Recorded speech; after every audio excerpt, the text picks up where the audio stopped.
Hi, it's Lori from Peace, Love, and Therapy.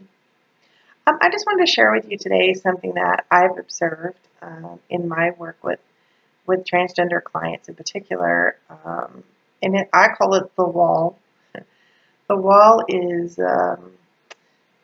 sort of been erected brick by brick in a person's life, and it's served a protective function. You know, it's kept them safe when it always hasn't felt safe to be out in the world, being authentically themselves. Um, but the wall can also make it difficult for someone to connect with other people. So maybe they erected this wall, as I said, brick by brick, and they've been living this whole life behind the wall, maybe dressing as themselves when they're alone, doing research online or talking to people online, reading books, but most of their life as themselves, their true selves, has been behind the wall, and they've really only presented a part of themselves to the world. And sometimes what they present to the world seems really functional, and they're socially active, and they have friends, and they seem to be doing okay from the outside. But what we don't see is behind the wall, where they're struggling to be themselves, and they're finding some relief in maybe just dressing as themselves, even in their own bedroom.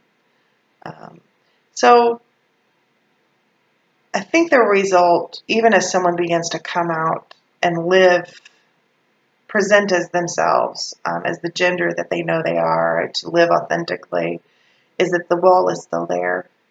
And it makes it really hard to be in relationship with people and to connect with people in a real way, because maybe that person spent many years kind of hiding behind the wall and only presenting what they want other people to see.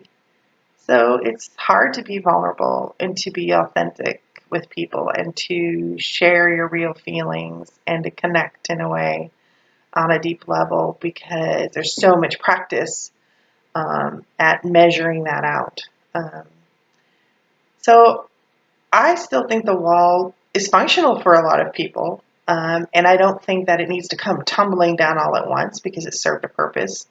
But the hope is that people will be able to remove a brick for someone they trust in their lives and say, hey, take a peek in and see who I really am. Maybe eventually it'll even be a window, who knows, and let people in. There's no attempt, I believe, on a person's part who has this wall to be deceptive in any way or to really they're not hiding anything that's bad. They're just having difficulty being fully present and being fully themselves because they haven't been able to do that as they were growing up, and maybe they weren't able to do it when they were a young person, or maybe they've been in relationships where that with parents or with a significant other where being your true authentic self wouldn't have felt safe or been accepted.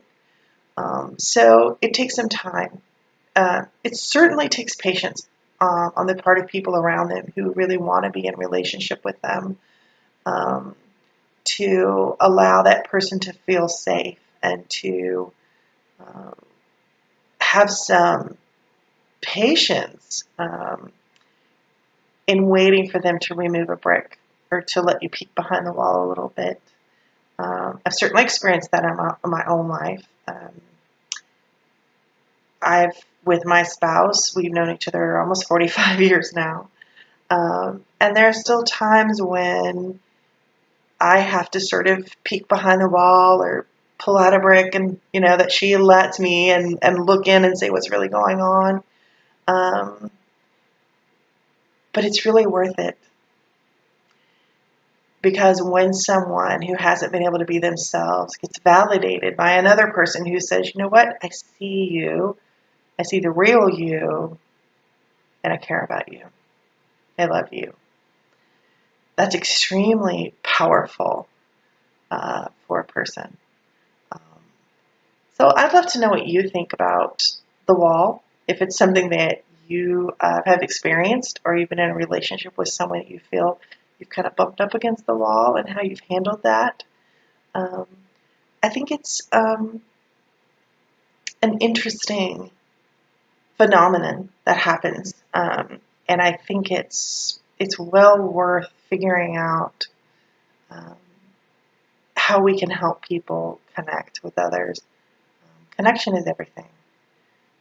Connection keeps people on the planet with us. Connection keeps people from having less low moods and feeling less anxious the more connection they have, because that's how we're wired as human beings. So anyway, let me know your thoughts on this subject. Have a great day. Thanks.